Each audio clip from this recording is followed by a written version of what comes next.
अस्सलामुअलैकुम नाजरीन, farming and business ideas YouTube channel में आपको खुश आमदीद कहते हैं। उम्मीद करते हैं कि अल्लाह पाक के फ़ज़ल और करम से आप सब लोग खैरियत से होंगे। एक नई वीडियो के साथ हाज़िर हैं आपकी खिदमत में। दोस्तों, आज की इस वीडियो में मैं आपको गोट फार्मिंग के बारे में मुकम्मल मालूमात से आगाह करूँगा। इस वक्त मैं चौधरी मुनीर साहब हैं, उनके डेरे पर मौजूद हूँ, तो उनसे गोट फार्मिंग के बारे में मुकम्मल मालूमात लेंगे कि क्या इसके अखराजात हैं और क्या मुनाफा है उनको। तो आप वीडियो को मुकम्मल लाजमी देखें। अगर आपको वीडियो पसंद आए तो वीडियो को लाइक और शेयर ज़रूर करें और मज़ीद वीडियोस देखने के लिए हमारे चैनल को सब्सक्राइब कर लें और घंटी के बटन को लाजमी दबा लें। तो चलें अब इंटरव्यू लेते हैं चौधरी मुनीर साहब का। अस्सलाम वालेकुम सर, की हाल चाल है जनाब, ठीक हो? अच्छा सर, ज़रा थोड़ी उच्ची बोलना ताकि आवाज़ क्लीयर आए। तो की इसमें ग्रामी है जनाब दा? मेरा नाम मोहम्मद मनीर। ठीक हो गया। तो सर ठीक हो गया, ठीक हो गया। तो किन्नी देर तो तुसी जड़ा बकरियां दा काम करदे हो पे? ये बकरियां साडी जाती है, मतलब सानू 5-6 साल हो गए ने। ठीक हो गया। ये रखियां होईयां ने असां ते साडा घर दा ही सारा ये मुੱਲ नहीं असीं लेंदे।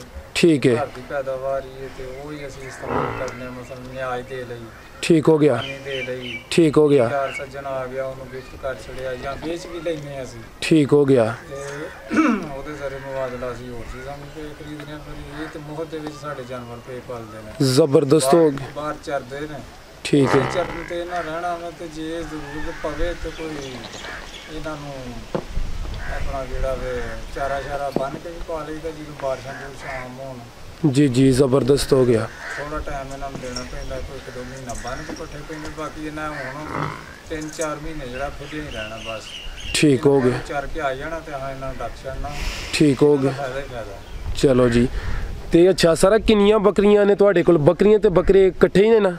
ਇਹ ਬੱਕਰੀਆਂ ਤੇ ਬੱਕਰੇ ਜਿਹੜੇ ਨੇ ਸਾਰੇ ਇਕੱਠੇ ਹੀ ਨੇ। ठीक है, ਤਕਰੀਬਨ ਕੋਈ 12-13 ਬਣਦੇ ਨੇ। ठीक हो गया। ਇਹਦੇ ਵਿੱਚ ਵੱਡੇ ਬੱਕਰੇ ਨੇ 2, ठीक है, ਬੱਕਰੀਆਂ ਨੇ ਵੱਡੀਆਂ ਜਿਹੜੀਆਂ 4-5 ਤੇ ਬਕਾਇਆ ਛੋਟੇ ਨੇ। ठीक है, ਤੇ ਵੀ ਹੈ ਨੇ, ਬੱਕਰੇ ਵੀ ਹੈ ਨੇ ਤੇ ਬੱਕਰੀਆਂ ਵੀ ਹੈ। सही है। तो किहड़ी नस्ल दे ने तुहाडे कोल बकरियां बकरे? ਇਹਦੇ ਵਿੱਚ ਛੋਟੀ ਨਸਲ ਦੇ ਵੀ ਹੈ ਨੇ। ठीक है, ਮੀਡੀਅਮ ਨਸਲ ਦੇ ਨਵਾਦੇ ਨੇ ठीक है। ਤੇ ਕੁਝ ਵੱਡੀ ਨਸਲ ਦੇ ਵੀ ਹੈ। मीडियम वही हो, टैडी हो गए? ਟੈਡੀ ਜਿਹਨੂੰ ਆਂਦੇ ਪੰਜਾਬੀ ਵਿੱਚ। ठीक हो गया। ਤੇ ਵਿੱਚ ਵੱਡੇ ਵੀ ਹੈ ਨੇ।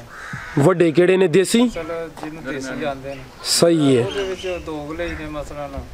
ठीक है, ਕਿਸਮ ਦੇ ਜਿਹੜੇ ਨੌ ਕ੍ਰਾਸ ਹੋਏ ਨੇ ਤੇ ਉੱਤੇ ਚੱਲਦੇ ਨੇ। सही है। तो सर वैसे किहदा फायदा हुंदा है? टैडी दा फायदा हुंदा है कि देसी सही रहिंदे ने? ਦੇਸੀ ਬੱਕਰੀ ਜਿਹੜੀ ਹੈ ਨਾ, ਇਹ ਹੋ ਸਕਦਾ ਸਾਲ ਬਾਅਦ ਜਾ ਕੇ ਦੱਸੂਗਾ। ठीक है, ਸਾਲ ਬਾਅਦ। ਤੇ ਜਿਹੜੀ ਛੋਟੀ ਹੈ ਬੱਕਰੀ, जी जी, ਇਹ 6 ਮਹੀਨੇ ਦੇ ਵਿੱਚ ਜਿਹੜੀ ਇਹਨੇ ਜ਼ਿਆਦਾ ਪੈਦਾਵਾਰ ਦਿੰਦੀ ਹੈ, 2-2 ਬੱਚੇ ਦਿੰਦੀ ਹੈ ਤੇ ਇਹ ਛੇਤੀ ਸੂੰਦੀਆਂ। ठीक है, ਵੱਡੀਆਂ ਜਿਹੜੀਆਂ ਨੇ ਸਾਲ-ਸਾਲ, 1.5 ਸਾਲ ਵੀ ਕੱਢ ਜਾਂਦੀਆਂ। ठीक हो गया, ਛੋਟੀਆਂ ਦਾ ਫਾਇਦਾ ठीक है, ਹੈ। ਉਹ ਟੈਡੀ ਤੇ ਜਿਹਨੂੰ ਆਂਦੇ ਉਹ ਤੇ ਸੂੰਦੀਆਂ ਟਾਈਮ ਨਾਲ। ठीक हो गया। टैडी भाई साल विच 2 दफा भी सू पैंदियां ने? ਬਿਲਕੁਲ, ਇਹਨਾਂ ਦਾ ਸੂਆ ਆਇਆ ਨਹੀਂ ਜਾਂਦਾ। ਵੱਡੀਆਂ ਜਿਹੜੀਆਂ ਨੇ ਉਹ ਸੂਆ ਮਾਰ ਕਰ ਜਾਂਦੀਆਂ ਨੇ। ठीक हो गया, ਉਹ ਮਤਲਬ ਹੋ ਸਕਦਾ ਵੇ ਛੋਟੀਆਂ 2 ਵਾਰੀ ਸੂ ਪੈਂਦੇ, ਉਹ 1 ਵਾਰੀ ਸੂਏ। ठीक हो गया, ज़बरदस्त। ठीक है। तो खुराक तुसी इन्हां नूं की पा रहे हो गई? ਖੁਰਾਕ ਇਹਨਾਂ ਨੂੰ ਇਹ ਹੁਣ ਤੇ ਨਾ ਬਾਹਰ ਹੀ ਚਰਨਾ ਹੈ। ਇਹ ਜੋ ਕੁਝ ਇਹਨਾਂ ਖਾਣਾ ਬਾਹਰੋਂ ਖਾਣਾ। सही है। हुण जिहड़ा गर्मियां दा सीजन है तुसी बाहर चारदे हो? ਜਦੋਂ ਮੁੰਜੀਆਂ ਨੇ ਪੱਕਣਾ ਨਾ, ਜਦੋਂ ਮੁੰਜੀਆਂ ਦੇ ਉੱਤੇ ਫਲ ਪੈਣਾ, जी जी, ਉਦੋਂ ਅਸਾਂ ਇਹਨਾਂ ਨੂੰ ਬੰਨ ਲੈਣਾ ਹੈ। ठीक है, ਅੱਜ ਤੋਂ ਲੈ ਕੇ ਉਦੋਂ ਤੱਕ ਇਹਨਾਂ ਤਕਰੀਬਨ ਜਿਹੜਾ ਨਾ ਇਹਨਾਂ ਬਾਹਰ ਹੀ ਖੁੱਲਿਆਂ ਹੀ ਚਰਨਾ ਹੈ। ठीक है। ਅਸਾਂ ਇਹਨਾਂ ਨੂੰ ਡੱਕ ਛੱਡਣਾ। अच्छा ए ਤੋਂ ਬਾਅਦ ਜਦੋਂ ਮੁੰਜੀਆਂ ਨੂੰ ਫਲ ਪੈ ਜਾਣਾ ਹੈ, जी जी, ਅਸਾਂ ਫਿਰ ਇਹਨੂੰ ਬੰਨ ਦੇਣਾ ਹੈ, ਕਿਉਂਕਿ ਫਿਰ ਇਹ ਫਲ ਖਾਂਦੀਆਂ, ਨੁਕਸਾਨ ਕਰਦੀਆਂ। ठीक हो ਫਿਰ गया, ਅਸਾਂ ਇਹਨਾਂ ਨੂੰ ਚੌਖਰ ਪਾ ਲੈਣਾ, ਜਾਂ ਜਿਹੜਾ ਵੀ ਚਾਰਾ ਉਸ ਵਕਤ ਦੇ ਹਿਸਾਬ ਨਾਲ ਤੂੜੀ ਵਿੱਚ ਕੋਈ ਕਣਕ ਪਾ ਲਈ ਵਿੱਚ ਜਾਂ ਹੋਰ ਚੀਜ਼ਾਂ ਪਾ ਪੂ ਕੇ ਫਿਰ ਅਸੀਂ ਉਹ ਬੰਨ ਕੇ ਖਿਲਾਰਾ ਇਹਨਾਂ ਨੂੰ। ठीक हो गया, ਚਾਰਾ ਚਾਰਾ ਪਾਣੀ। ज़बरदस्त। तो अगर कोई बंदा बकरियां का कारोबार शुरू करना चाहता है तो तुसी उन्होंने की सलाह मशवरा दो दे कि किसी मंडी तो जाके खरीदे कि इंजी पिंड विचों फिर के खरीद लेना बेहतर है? तो किहड़ी नस्ल दे उन्होंने खरीदने चाहिए ने? ਨਸਲਾਂ ਤੇ ਵੇਖੋ ਜੀ, ਜੇ ਤੇ ਉਹ ਵੱਡੇ ਬੱਕਰੇ ਖਰੀਦਦੇ ਹੋਵੇ ਉਹ ਤੇ ਬਾਹਰੋਂ ਖਰੀਦ ਲੈ, ਮੰਡੀ 'ਚ ਖਰੀਦ ਲੈ, ਵੇਚ ਕੇ ਖਰੀਦ ਲੈ। ਜੇ ਉਹਦੇ ਕੋਲ ਹਿਸਾਬ ਦੇ ਵਿੱਚ ਗੱਲ ਆਈ ਹੈ, ਮੁਨਾਸਬ ਰੇਟ 'ਚ ਉਹਨੂੰ ਮਿਲ ਜਾਵੇ। ਠੀਕ ਹੈ, ਉਹਨੂੰ ਫਾਇਦਾ ਹੋਵੇ। ਸਹੀ ਹੈ, ਤੇ ਛੋਟੀਆਂ ਵੀ ਰੱਖ ਲਏ ਵੱਡੀਆਂ ਵੀ ਰੱਖ ਲਏ, ਇਹਨਾਂ ਦੇ ਵਿੱਚ ਫਾਇਦਾ ਹੀ ਫਾਇਦਾ, ਇਹਨਾਂ ਦਾ ਖਰਚਾ ਕੋਈ। ਸਹੀ ਹੋ ਗਿਆ। ਉਹ ਮੰਡੀ 'ਚ ਲੈ ਵੇ, ਉਹ ਪਿੰਡਾਂ 'ਚ ਖਰੀਦ ਕੇ ਲੈ ਲਵੇ, ਉਹ ਮੁਨਾਸਬ ਰੇਟ ਵੇਖ ਲਿਆ ਆਪਣੇ ਹਿਸਾਬ ਨਾਲ, ਸਹੀ ਉਹਨੂੰ ਜਾਇਜ਼ ਮੁਨਾਸਬ ਰੇਟ ਤੇ ਮਿਲ ਜਾਵੇ ਤਾਂ ਉਹਦੇ ਲਈ ਬਿਹਤਰ ਹੈ। ਠੀਕ ਹੋ ਗਿਆ। ਇਹਦੇ ਉੱਤੇ ਖਰਚਾ ਕੋਈ ਨਹੀਂ ਇਹਨਾਂ ਜਾਨਵਰਾਂ ਤੇ, ਠੀਕ। ਇਹਨਾਂ ਦੀ ਉਸਾਮ ਕਰਨੀ ਪੈਂਦੀ ਹੈ ਜਾ ਕੇ ਸਰਦੀਆਂ ਦੇ ਵਿੱਚ। ਠੀਕ ਹੈ, ਸਰਦੀਆਂ ਦੇ ਵਿੱਚ ਇਹਨਾਂ ਨੂੰ ਟੀਕੇ ਸ਼ੀਕੇ ਲਵਾਉਣੇ, ਗਿੱਲੜ ਦਾ ਨਿਕਸ ਹੋ ਜਾਂਦਾ ਇਹਨਾਂ ਨੂੰ। ਠੀਕ ਹੈ। ਬਿਮਾਰੀ ਗਿੱਲੜ ਦੀ ਆ ਜਾਂਦੀ, ਉਹਦੀ ਵਜ੍ਹਾ ਤੋਂ ਬਿਮਾਰ ਹੋ ਕੇ ਤੇ ਫਿਰ ਮਰ ਜਾਂਦੀਆਂ। ਅੱਛਾ, ਉਹਦੇ ਲਈ ਇਹ ਜਿਹੜੇ ਹਿਫਾਜ਼ਤੀ ਟੀਕੇ ਨੇ ਉਹ ਇਹਨਾਂ ਲਈ ਜ਼ਰੂਰੀ ਹੁੰਦੇ ਨੇ। ਠੀਕ ਉਹ ਹੈ। ਇਹਨਾਂ ਨੂੰ ਟੀਕੇ ਲਵਾਉਣੇ ਪੈਂਦੇ ਨੇ। ਅੱਛਾ, ਹਿਫਾਜ਼ਤੀ ਟੀਕੇ ਤੁਸੀਂ ਸਰਦੀਆਂ ਚ ਲਵਾਉਂਦੇ ਹੋ ਇਹਨਾਂ ਨੂੰ? ਇਹ ਸਰਦੀਆਂ ਦੇ ਵਿੱਚ ਅਸੀਂ ਹਿਫਾਜ਼ਤੀ ਟੀਕੇ ਲਵਾਉਂਦੇ ਹਾਂ ਗਿੱਲੜ ਦੇ, ਇਹਨਾਂ ਨੂੰ ਕੋਈ ਇਹਨਾਂ ਨੂੰ ਗਿੱਲੜ ਨਾ ਹੋਵੇ। ਠੀਕ ਹੈ। ਕਿਉਂਕਿ ਇਹਨਾਂ ਨਲੂ ਖਾਦਾ ਹੁੰਦਾ, ਉਹ ਵਟਾਪਨ ਨਹੀਂ ਹੁੰਦੇ, ਉਹ ਗਿੱਲੜ ਬਣ ਜਾਂਦਾ, ਉਹ ਗਿੱਲੜ ਦੀ ਵਜ੍ਹਾ ਨਾਲ ਵੀ ਬਿਮਾਰ ਹੋ ਜਾਂਦੀਆਂ ਨੇ। ਠੀਕ ਹੈ। ਇਹਨਾਂ ਨੂੰ ਛੋੜਕਾ ਲੱਗ ਜਾਂਦਾ ਤੇ ਜ਼ਿਆਦਾ ਤੋਂ ਜ਼ਿਆਦਾ 2 ਜਾਂ 3 ਦਿਨ ਕੱਢਦੀਆਂ ਨੇ, ਅਚਾਨਕ ਹੀ ਇਹਨਾਂ ਦੀ ਮੌਤ ਹੋ ਜਾਂਦੀ। ਠੀਕ ਹੋ ਗਿਆ। ਤੇ ਚੌਧਰੀ ਡਾਕਟਰਾਂ ਨਾਲ ਰਾਬਤਾ ਕਰਨਾ ਪੈਂਦਾ ਜਾਂ ਡਾਕਟਰ ਨੂੰ ਦੱਸਣਾ ਪੈਂਦਾ, ਫਿਰ ਉਹ ਟੀਕਾ ਦਿੰਦਾ, ਟੀਕਾ ਲਾਈਦਾ ਜਾਂ ਨਿਲਜ਼ਨ ਇਸਤੇਮਾਲ ਕਰੀਦੀ ਹੈ। ਠੀਕ ਹੈ। ਮੇਥਰੇ ਹੁੰਦੇ ਨੇ, ਉਹ ਪੰਜਾਬੀ ਦੇ ਉਹਨਾਂ ਨੂੰ ਆਉਂਦੇ ਨੇ ਮੇਥਰੀ ਜਾਂ ਮੇਥਰਾ। ਠੀਕ ਹੋ ਗਿਆ। ਕਈ ਦਿਨ ਉਹ ਵੀ ਗਿੱਲੜ ਵਾਸਤੇ, ਫਿਰ ਹੋਰ ਦਵਾਈਆਂ ਵੀ ਕਾਫੀ ਇਹਨਾਂ ਨੂੰ ਉਹ ਜਿਹੜੀ ਪਿਲਕੀ ਵੀ ਦੇ ਲਈਦੀ ਹੈ। ਠੀਕ ਹੋ ਗਿਆ। ਲੇਕਿਨ ਅਸੀਂ ਉਹ ਟੀਕੇ ਤੇ ਜਾਂ ਡਾਕਟਰ ਨੂੰ ਦੱਸ ਕੇ ਤੇ ਉਹ ਫੱਕੀ ਸ਼ੱਕੀ ਟੀਕਾ ਇਹਨਾਂ ਨੂੰ ਜਿਹੜਾ ਨਾ ਉਹ ਲਵਾਈ ਦਾ ਤੇ ਠੀਕ ਰਹਿੰਦਾ। ਠੀਕ ਹੈ। ਜਿਹਨੂੰ ਫਿਰ ਬਿਮਾਰੀ ਅੱਲਾ ਵੱਲੋਂ ਆਏ ਫਿਰ ਉਹਨੂੰ ਤੇ ਦਵਾਈ ਅਸਰ ਵੀ ਨਹੀਂ ਕਰਦੀ। ਠੀਕ ਹੋ ਗਿਆ। ਤੇ ਚੌਧਰੀ ਸਾਹਿਬ ਗਰਮੀ ਵਿੱਚ ਇਹਨਾਂ ਨੂੰ ਜਿਹੜਾ ਬਿਮਾਰੀ ਲੱਗਣ ਦੇ ਚਾਂਸ ਘੱਟ ਨੇ, ਸਰਦੀ ਵਿੱਚ ਜ਼ਿਆਦਾ ਨੇ? ਗਰਮੀ ਦੇ ਵਿੱਚ ਇਹਨਾਂ ਨੂੰ ਬਿਮਾਰੀ ਕੋਈ ਨਹੀਂ ਆਉਂਦੀ। ਠੀਕ ਹੈ। ਇਹਨਾਂ ਦਾ ਫਸਲ ਰਹਿੰਦਾ, ਗਰਮੀ ਦੇ ਵਿੱਚ ਕੋਈ ਬਿਮਾਰੀ ਨਹੀਂ ਹੁੰਦੀ। ਜ਼ਿਆਦਾਤਰ ਇਹਨਾਂ ਨੂੰ ਸਰਦੀ 'ਚ ਆਉਂਦੀ ਹੈ। ਸਰਦੀ ਵਿੱਚ ਇਹਨਾਂ ਨੂੰ ਉਹ ਆਉਂਦੀ ਹੈ ਕਿ ਜਦੋਂ ਇਹਨਾਂ ਨੂੰ ਨੜੂ ਖਾਦਾ ਹੁੰਦਾ, ਉਹਦਾ ਅਸਰ ਫਿਰ ਇਹਨਾਂ ਨੂੰ ਸਰਦੀ ਵਿੱਚ ਆ ਪੈਂਦਾ। ਤੇ ਨਹੀਂ, ਅਗਰ ਬੰਦਾ ਸਰਦੀ ਵਿੱਚ ਇਹਤਿਆਤ ਕਰੇ ਕਿ ਨੜੂ ਅਗਰ ਨਾ ਖਾਣ, ਇਹੋ ਜਿਹੀਆਂ ਚੀਜ਼ਾਂ, ਕੀ ਕੋਈ ਇਹਤਿਆਤ ਕਰਨੀ ਚਾਹੀਦੀ ਹੈ ਸਰਦੀ ਵਿੱਚ ਕਿ ਜਿਹੜਾ ਬਿਮਾਰੀ ਤੋਂ ਬਚ ਜਾਣ? ਇਹਨਾਂ ਨੂੰ ਜਦੋਂ ਖੋਲ ਕੇ ਚਰਨਾ ਹੈ ਨਾ, ਇਹਨਾਂ ਸਾਰੀ ਇਹਨਾਂ ਨੜੂ ਦੇ ਵਿੱਚ ਜੋ ਕੁਛ ਇਹਨਾਂ ਨੂੰ ਲੱਭਣਾ ਬਾਹਰ ਖਾਣੇ ਖਾਣਾ।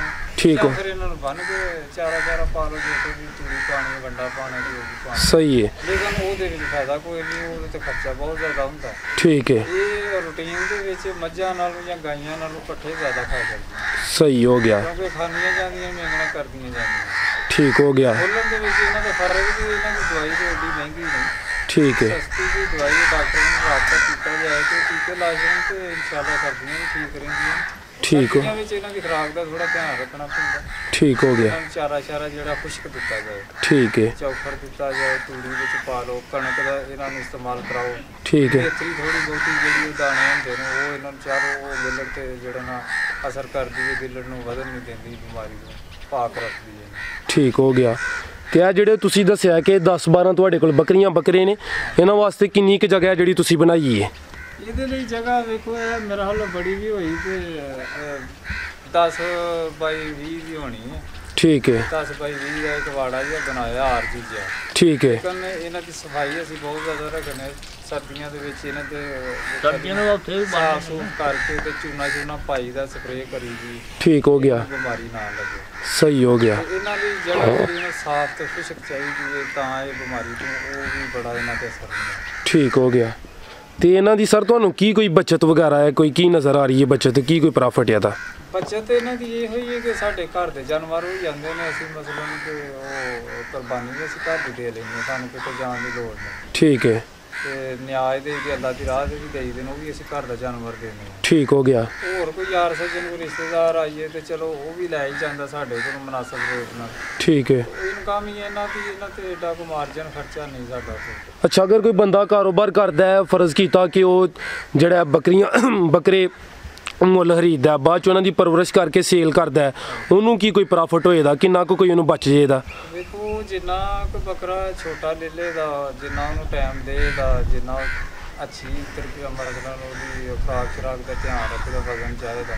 ਠੀਕ ਹੈ। ਉਹਨੂੰ ਫਾਇਦਾ ਹੋਏਦਾ। ਹੁਣ ਮੰਡੀ ਅੱਜ ਕੱਲ੍ਹ ਈਦ ਤੋਂ ਪਹਿਲੇ 2 ਮਹੀਨੇ 3 ਮਹੀਨੇ ਬੱਕਰੇ ਲੋਕ ਲੈ ਲੈਂਦੇ ਨੇ। ਠੀਕ ਹੈ। ਉਹ ਹੀ ਬੱਕਰਾ ਜਿਹੜਾ 20,000 ਦਾ ਲਿਆਉਂਦੇ ਨੇ ਜਾਂ 15,000 ਦਾ ਲਿਆਉਂਦੇ ਨੇ ਜਾਂ 25,000 ਦਾ, ਉਹ ਤੁਹਾਨੂੰ ਵੀ ਪਤਾ ਹੈ ਤੇ ਆਮ ਲੋਕਾਂ ਨੂੰ ਵੀ ਪਤਾ ਹੈ ਕਿ ਜਦੋਂ ਕੁਰਬਾਨੀ ਦਾ ਟਾਈਮ ਆਉਂਦਾ, ਉਹ ਬੱਕਰਾ 50,000 40,000 ਦਾ ਵੇਚਦੇ ਨੇ। ਜੀ ਜੀ। 3-4 ਮਹੀਨੇ ਉਹਨਾਂ ਦੀ ਸੇਵਾ ਕਰਦੇ। ਠੀਕ ਹੋ ਗਿਆ। ਉਹਦੇ ਵਿੱਚ ਮਾਰਜਨ ਠੀਕ, ਬੜੀ ਲੋਕ ਕਮਾਈ ਕਰਦੇ ਨੇ, ਫਾਇਦਾ ਵੀ ਹੈ ਲੋਕਾਂ ਨੂੰ। ਠੀਕ ਹੋ ਗਿਆ। ਲੇਕਿਨ ਕੁਝ ਕਮਾਉਣ ਵਾਸਤੇ ਕੋਈ ਟਾਈਮ ਤਾਂ ਦੇਣਾ ਪੈਂਦਾ, ਮਿਹਨਤ ਕਰਨੀ ਪੈਂਦੀ। ਜੀ ਜੀ, ਜ਼ਬਰਦਸਤ ਹੋ ਗਿਆ। ਤੁਸੀਂ ਇਹ ਨਵੇਂ ਬੰਦਿਆਂ ਨੂੰ ਕੀ ਮਸ਼ਵਰਾ ਦਿਓਗੇ, ਅਗਰ ਕੋਈ ਇਹ ਕਾਰੋਬਾਰ ਸ਼ੁਰੂ ਕਰਨਾ ਚਾਹੁੰਦਾ, ਉਹਨਾਂ ਨੂੰ ਕਿਹੜੀਆਂ ਚੀਜ਼ਾਂ ਨੂੰ ਮੱਦੇਨਜ਼ਰ ਰੱਖਣਾ ਚਾਹੀਦਾ ਹੈ? ਕਾਰੋਬਾਰ ਤੇ ਇਹ ਬਹੁਤ ਅੱਛਾ ਹੈ। ਠੀਕ ਹੈ।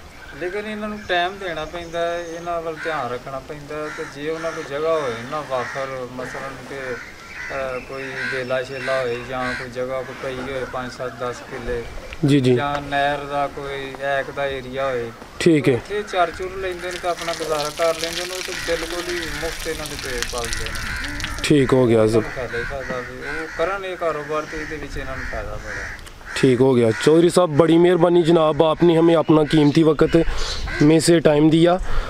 तो नाजरीन इस वीडियो में हमने पूरी कोशिश की है कि आपको गोट फार्मिंग के बारे में मुकम्मल मालूमात से आगाह किया जाए।